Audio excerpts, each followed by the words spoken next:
Importante hong malaman ng iba ito dahil ito ho ang pinakamatinding strategy. Pinakamalupit na strategy nga. Nagagalit na naman yung isa dyan. Meron kasing nagagalit na isang nagmamagaling dyan sa social media. Siya daw ang pinakamatalino, siya daw ang pinakamagaling. At ako daw ay baliwala. Di sige, ikaw na matalino, ikaw na magaling. Ikaw na rin po ang tanyag. Tayo naman, never natin kinlaim na tayo po ay tanyag. Never po natin, ako po isang ordinaryong mamamayan lang. Although, ayaw ni Abante yan. Bakit? Kasi according to Abante, ang vlogger ay hindi ordinaryo mamamayan. Pambirang buhay rin, gulo-gulo sa bayan natin, ano? Merong isang congressman na nagmamagaling, sinasabing mga vlogger ay hindi ordinaryong Pilipino. Meron namang isang supporter.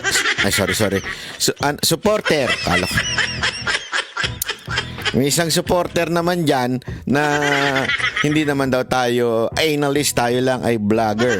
Lupit nyo talaga.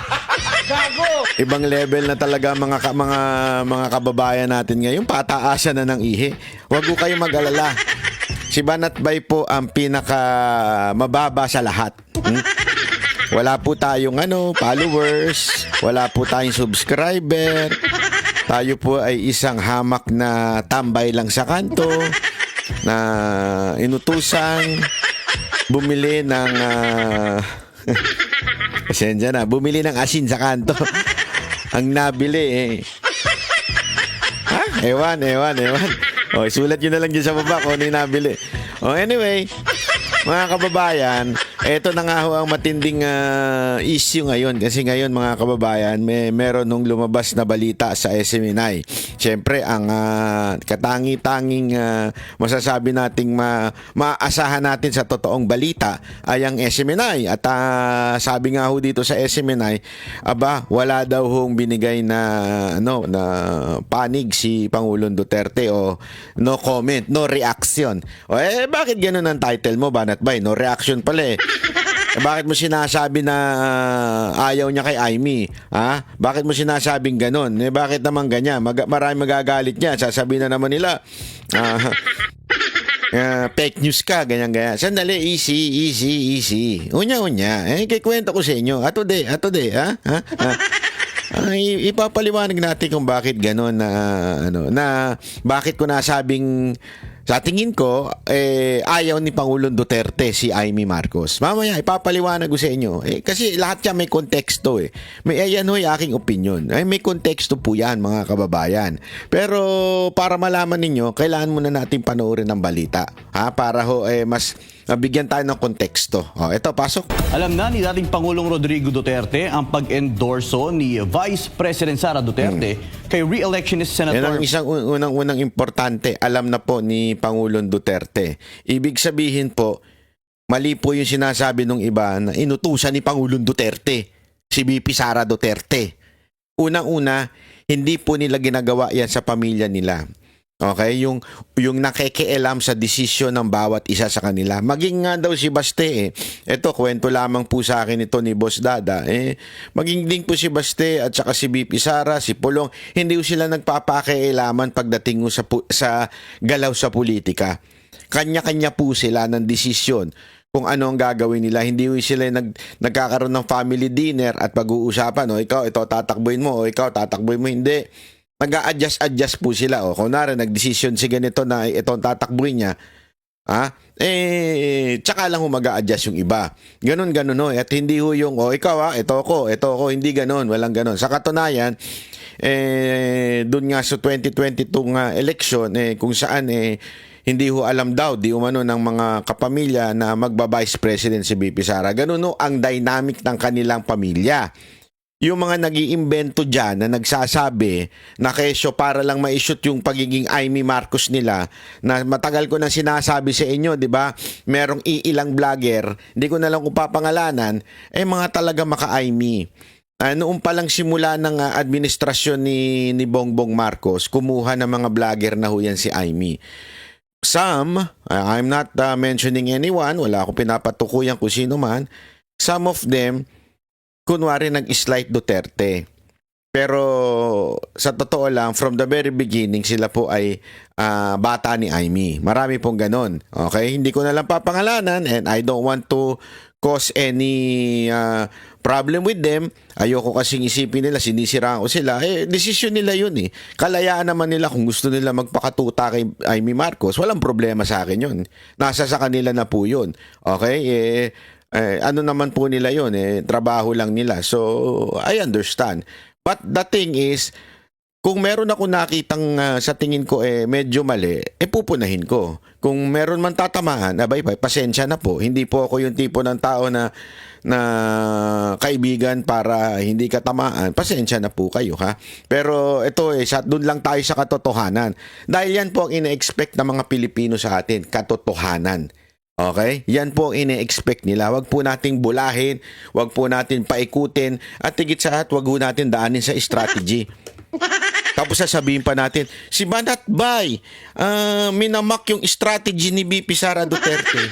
Gunggong, hindi yung strategy ni BP Sara Duterte ang minamak ko. Ang minamak ko yung strategy mo. Puro ka strategy dyan. Wala naman sinasabi si BP Sara Duterte yung strategy niya yan. O pinapahiwatig na strategy na yan. Yan ho'y personal. Ako, suportado ko si BP Sara Duterte. Walang problema talaga. Kahit 2022 nga, hindi ko nga siya kinampanyan sa unit team. Pero hanggang ngayon, suportado ko po siya. Pero hindi ibig sabihin nun, lahat ng i-endorse niya ay aking pong sasamahan. Akin pong titignan at sisiya sa atin. Dahil meron naman po tayong kanya-kanyang independent na utak. Hindi naman po tayo isang para bagang kung ano sabihin, yun na kaagad. Hindi dapat ganun. Kaya nga tayo binigyan ng utak ng Diyos para ho tayo mag-isip.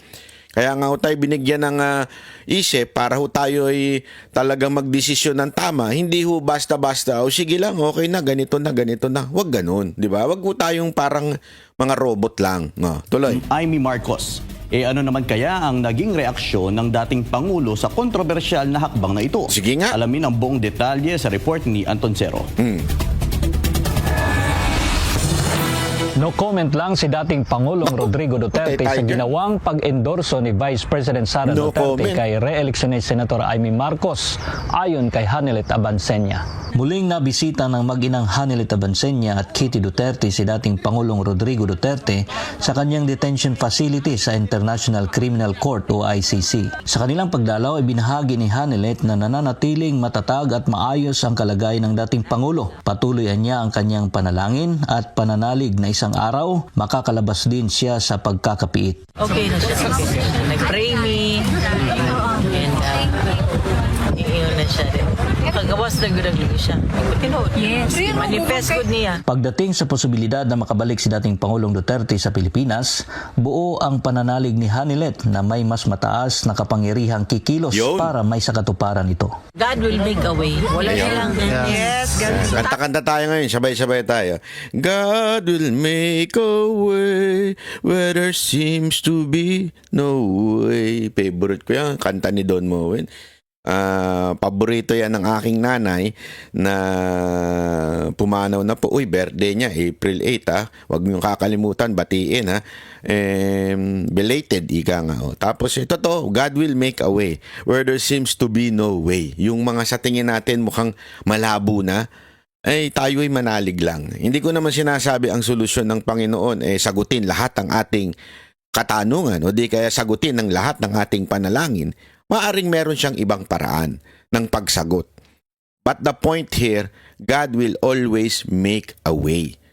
But sometimes that way, hindi natin maintindihan kung ano yon. Basta ang importante, kapit tayo na God will make a way. Ang gawa ito ng tao, pero ang gawa ng Diyos hindi na kayang labanan ng tao. Yan ang magandang mensahe. Alam mo, yan ang magandang kasi sinasabi nung iba, bakit ganyan si Hanelet? Siguro ano lang yan. Paano ano lang yan? Hindi, alam mo si Hanelet, ang balita ko devout Christian daw talaga po ito si Hanelet. At sabi nga niya, ito'y gawa ng tao, gawa ng damonyo, Alam naman po natin na nagsilbi naman po. Kasi maraming nagpupuna dyan. Ngayon, bakit nyo tinatawag ang Diyos? Dati, di ba, minumura ni Duterte ang Diyos. Yan ang hindi maintindihan ng iba. Yung pagmura ni Pangulong Duterte ng Diyos, yun po yung mga Diyos-Diyosan. Hindi po yun, kasi ang problema sa atin, yung iba, basta lang natin tinake for parang literal yung kanyang sinabi nun, di ba? Yung sinabi niyang, God, your God is stupid. Which is true. Di ba? Kasi nga, my God, sabi nga niya, my God is not, ito ang sinabi niya, pinaliwanag niya. Tapos, your God is so stupid. Hindi niya sinasabing, si God ay stupid. Ang sinasabi niya doon, your God. Kasi sometimes, marami tayong God eh. Sa totoo lang, sa buhay natin, iba-iba ang Diyos natin. Hindi ko ibig sabihin yung Diyos na lumikha, hindi yon. Marami tayong kanya-kanyang Diyos. Minsan nga, ginodiyos natin kahit yung ating jowa. O kaya, ginodiyos natin yung ating sasakyan. O kaya, ginodiyos natin yung ating karir. Totoo. Sometimes kasi, iyon ang definition, kaya nga yun small letter gods, di ba? The gods of our life. Yan po yung marami hong kaya nga 'di ba sinabi ng Panginoon na huwag kayong magkaroon ng ibang Diyos kung hindi ako because I am a jealous God. Hindi ibig sabihin literal na kailangan ang Diyos nyo yung Diyos na sinasamba, yung nilalagyan na rebulto. Hindi lang yun ang ibig sabihin ng Panginoon. Marami pa tayong Diyos sa buhay natin. Kahit nga po sabi ko nga sa inyo, yung iba kahit to yung kanilang gadget, Diyos nila yan. Umaasa lang sila dyan. O di kaya yung kanilang mga asawa, ay yan lang sinasandigan nila. Minsan kahit ang pamilya ginagawa natin Diyos. Hindi nyo ba alam? Mali ho yung sinasabi ng iba na ikaw ang number 1 sa buhay ko. Hindi ho ganun. Dapat ang natin lagi sa asawa natin, ikaw ang number 2. Bakit? Ang number 1 si Lord. Yun ang sinasabi. Kasi minsan yung iba sa atin talagang ang sinusunod na lang yung asawa natin kaysa yung Diyos natin. Minsan kasi nagko-conflict yun Oo, minsan nagko-conflict yung dalawa. Not every time. Kaya nga dapat ang talagang pinuno ng ating pamilya, ang talagang pinakasandigan or foundation of our family ay ang ating Panginoon. Yung sinasabi ni Pangulong Duterte na your God is stupid, yung pong mga sumasamba sa mali. Yung mga naninindigan na yung gusto nila, yung Diyos nila ay pinapatawad ang mga adik, pinapayagan ng mga adik. Yun ang sinasabi ni Duterte noon. Kaya nga yung mga nagliliteral, bakit kayo ngayon naggagad-gad dyan pagkatas burahin ni Duterte si God? Huwag kalokohan nun. Huwag tayong tatanga-tanga. Diba? Minsan tayo, latanga-tanga, pick upin lang natin yung literal na meaning na sinasabi ng tao na hindi natin tinitingnan ng buong konteksto. That's the context of yung sinabi ni Pangulong Duterte dati. At ito nga pong si Miss Hanelet, talagang devout Christian po ito. Kaya ang ganda na sinasabi niya dito no matter sinong pinakamataas na presidente o sinong pinakamataas na pinuno o nagdalad sa kanyang asawa na si PRRD diyan sa dahig, merong mas mataas. Kaya nga sabi dito, ang ganda na sinabi niya even the demons acknowledge that there is Jesus Christ. Yun. Sabi doon, alam mo, ang ganda nun Yan yung, alam mo na, biblical yan. That every knee shall bow. Every nation shall bow sa ating Panginoong Yesus. That's biblical. Yan po ang sinasabi dyan. Napakaganda po nun. No, tuloy. Kahit na kanino mang tao, kahit na demonyo ka, di ba? That even the demonyo is acknowledging that there is Jesus Christ. Nagpaabot din ng pasasalamat ang dating Pangulo sa kanyang mga taga-suporta, kasabay ng panawagan na ipagpatuloy ang laban. Sa mga supporters, nagpaabot siya sa pasalamat o kanang padayon daw. Inainag yun na mabuhay ang Pilipinas, mabuhay ang kabalokan the word mabuhay, di ba? Mabuhay ang Pilipino. Daghang salamat dito. Kabalo siya na every time na naitaw. Samantala, Alam daw niya na may mga pumupuntang tao doon Mga Pilipino sa Netherlands kay Hanelet ang kanilang mga alalahanin hingil sa posibleng mangyaring dayaan sa darating na Ang halalan ganda na mensahe ni Hanelet dito tungkol sa eleksyon. sa Mayo 12. Ayon sa kanila, may takot silang muling maganap ang mga hindi pagkakapantay-pantay at pandaraya sa proseso ng pagboto. Gayunpaman, maring itinanggi ni Hanelet na may kakayahan silang manipulahin ang halalan, lalo na kapag ang dami ng boto para sa mga kandidatong iniendorso ni dating Pangulong Duterte ay malaki at overwhelming. Sa kabila ng mga isyong ito, naniniwala si Hanelet na hindi na ito magagapi o magagambala kapag ang boto ng bayan ay tunay at malakas. Kana galing tikas, they can only do so much. I am telling you, they can only do so much. Pag overwhelming gani ang kuan boto, dili na nila makaya. Yes, that's Di na nila they can only do so much. Nitabo na ito una sa panahon 2016. Na magigtog gyapon tikas, pero sa kadako sa liboto sa iya wala gyapon. Kaya muling hinimok ni Hanelet ang publiko na bumoto ng diretsahan sa mga kandidato ng PDP laban. Siyempre, botohan na to. Kailan naman ta sa atong botohan, katong tinuod na tao, tinuod nga magserbisyo. PDP, palihog lang. Samantala, sa pag-endorso naman ni Vice President Sara kay Senator Amy Marcos para sa pagkasenador, sinabi ni Hanelet na alam ito ni dating Pangulong Duterte, ngunit nananatiling tikom ang kanyang bibig sa nasabing isyo. Awareness. Okay. Awareness.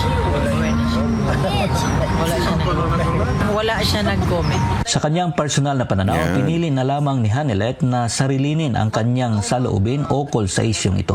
Wala lang to ako itago. No. Nasa sa kanya na lang daw yan. Tingnan niyo yung itsura ni Ma'am Hanelet ha. At nung tinanong siya about the reaction ni Pangulong Duterte. Uy, makakita. Mula dito sa Eto. Pag-usapan na natin mga kababayan, ha? Pag-usapan na po natin, ha? Pag-usapan na po natin na napaka-importante. Bakit kanyo? Sige. Eto. Alam nyo, mga kababayan, ganito lang yan. For you to understand PRRD, you have to see the whole context of PRRD. Hindi lang pwede mong kunin ang kanyang konteksto kung ano yung sinabi niya ngayon. Kailangan mong tignan ng kanyang mga pinagsasabi. Not just PRRD. If you want to know a person, you have to see his or her background bago mo ma-interpret yung kanyang totoong sinasabi. Kaya nga sabi, di ba, read between the lines. O sinasabi, go beyond the words na sinasabi ng isang tao para mas maintindihan mo siya. Eto yan.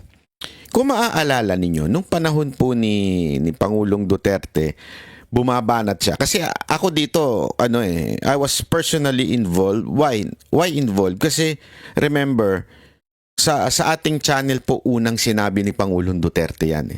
Yung kanyang patutsada at banat kay BBM during the campaign. Because that was the first time na narinig sambayanan niya. Kaya nga po nag-trending yan. Kaya I know where Duterte is coming from. Unang banat niya kay Bongbong Marcos ay yung interview natin. Nakita kong binanatan niya. Yung mga sumunod, okay, nabanat niya. Tayo po ay may mga inatinang meeting, nakasama po siya. At ganyan ang banat niya. Tuloy-tuloy po yung banat niya. Sunod-sunod yung banat niya. Okay? Until noong pong si BP Sara Duterte ay sumama na at ipinagtanggol na si BBM. That's the only time naghinay-hinay na si Pangulong Duterte ng banat kay BBM. As a matter of fact, at that time, di ba, nandun pa, tatakbo pa si Bato, supposedly presidente noon. Tapos, I think it was Vice President si Bongo noon. Something like that. Pero, umatras si Bongo dahil nga tumakbo si Inday na Vice President. At eventually, hindi na rin si Bato. Umatras na rin. The reason for that, kasi, they respect yung decision ni Sara Duterte. But all along, walang alam si Pangulong Duterte sa decision ni BP Sara Duterte until to the last minute na dineclare niya in public ni VP Sara Duterte. That's the time huminahon na si Pangulong Duterte sa banat niya kay Bongbong Marcos. Tumahimik na siya nun. Muli na lang siya nag-ingay nung maisog sa Davao. Nung nagsimula na unang sinabi niya, bangag ang ating presidente. Okay, bakit? Same thing nang nangyayari ngayon. Ngayon, alam naman po natin, before the ICC, ang tindi ng banat ni Pangulong Duterte sa mga Marcos. Pero this time, muli, hindi na nagsalita si Pangulong Duterte, particular kay Amy. Sabi nga sa interview kay Hanelet, kay Ma'am Hanelet, hindi na nagbigay ng opinion si PRRD. Which we do not really know if that is true, but I think that is true. Tapos nung tinanong na rin nga si Hanelet kung what can she say about this, ang sagot din niya ay medyo ayaw na rin niya magsalita. Simpleng-simple yun. If you would read Duterte and Ma'am Hanelet's statement, kung gusto nila si Amy, kung gusto ni Pangulong Duterte si Amy, why would not he say, okay, isama na natin yan. Ikampanya na natin yan. Kung gusto niya. Diba ho? Simple lang eh. Kasi nga, tumatakbo yun eh. Gusto ko yun. Manalo. O sasabihin ko, okay yan. Gusto ko yan. Patakbuhin natin yan. Sige, go. Ano natin yan? Ikampanya natin yan. Kung gusto mo. Pero kung hindi mo gusto, what would be your reaction since your daughter endorsed Amy? The least siguro na pwede mong i-react is a no reaction. Para naman, hindi sila magkaroon ng away ni VP Sara Duterte. Para naman hindi magkaroon ng problema. Para naman hindi masabing kinokontra niya yung anak niya. The best way is not to talk. The best way is to keep quiet. But literally, it means no. Kasi if ako, yes, I would say it. Okay, let's go. Sabi ni pinapatid ni Pangulong Duterte through Hanelet, nasasabi ni Hanelet, pinapatid ni Pangulong Duterte na ating pong suportahan si Senator Amy. Kasi nga, gusto mo yun eh. Gusto mo nga manalo. Kaya mo nga i-endorse. Kaya mo nga sasabihin sinusuportahan eh. Pero kung ayaw mo, hindi mo pwedeng kontrahin. Hindi mo pwedeng sabihin, no, kasi yung anak niya nandun. So the only way is just to keep quiet. That's what he did noong unit team. Nung kasagsagan na ng unit team at pinagtatanggol na ni BPC BBM, tumahimik na lang si Pangulong Duterte. Same thing that happened now. That's why I'm saying to you, sa tingin ko, opinion ko, ayaw niya kay Amy. Kung gusto niya, in-endorse niya na yan. Kung gusto niya, lantaran niya ng sinabi yan. Kung pinahatig niya sa sige, suportahan niyo na. Kasi may mensahe nga siya dun sa mga taong na andun eh. Anong mensahe niya? Salamat sa inyong suporta. Di ba? Meron silang mensahe. Pero bakit kung suportado niya talaga si Amy, di sana sinabi niya, sige, ayos yan, ikampanya natin yan. Kaya nga sabi ko nga sa inyo, napakamalaking katarantaduhan doon po sa mga nagsasabi na gusto ni Pangulong Duterte si Amy.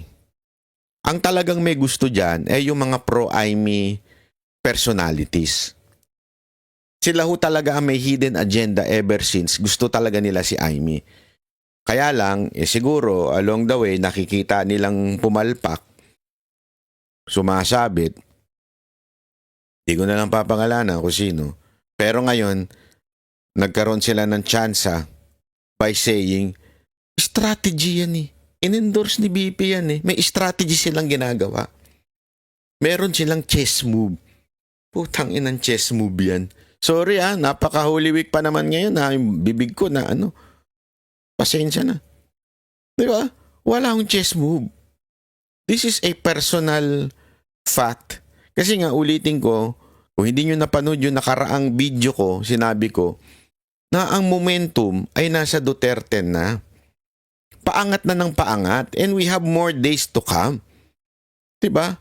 Marami pa tayong kahit papaano, may next week pa, may susunod pang linggo. Nandyan ang dami pang undecided. At kita mo naman, bumagsak talaga pati sa ratings itong si Marcos. Si Marcos, si Escudero, bumagsak lahat sila sa rating, lalong-lalo na si Tamba. At umangat si BP Sara Duterte. If BP Sara Duterte would really like na siya ay hindi ma-impeach, the only thing that na kailangan niyang gawin, tumodo siya dito sa 10. Itodo niya itong 10, mananalo itong 10. Eh kung nagwala si Pangulong Duterte doon, kung hindi siya bumaba ng eroplano doon, kung nanawagan siya tataong bayan nung panahon na hinuhuli siya, sigurado ako tapos ang Pilipinas revolution yung time na yun. But he didn't. Maybe it was a test on his faith, on God. Maybe it was a test na do you still going to follow the law? Do you still going to serve your country? Are you willing to die for your country? We do not know. It is between Duterte and his creator. So maybe, I'm not saying ito nangyari, but maybe pinayagan ni Pangulong Duterte yon kasi he still respect the law. As a matter of fact, narinig natin yan. Sinabi niya yan sa mga pulis na naandun. I know, sumusunod lang kayo sa utos, just follow the law. Yung mga sinasabi niyang ganun. Hanggang kaduluduluhan. Kaya nga, di ba, hindi nga siya dapat until nung hinuhuli na, hinahatak at kinakaladkad na si Delgra, si Attorney Delgra, tsaka si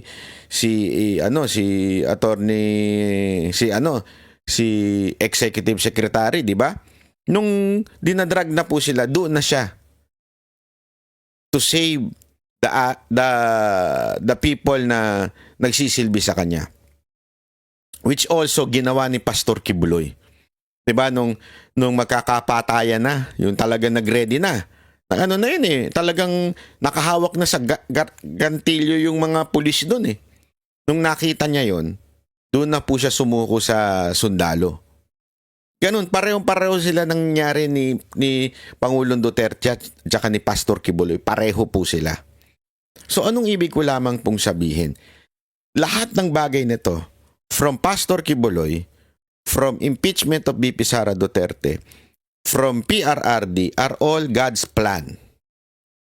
He allowed everything to happen. Bakit?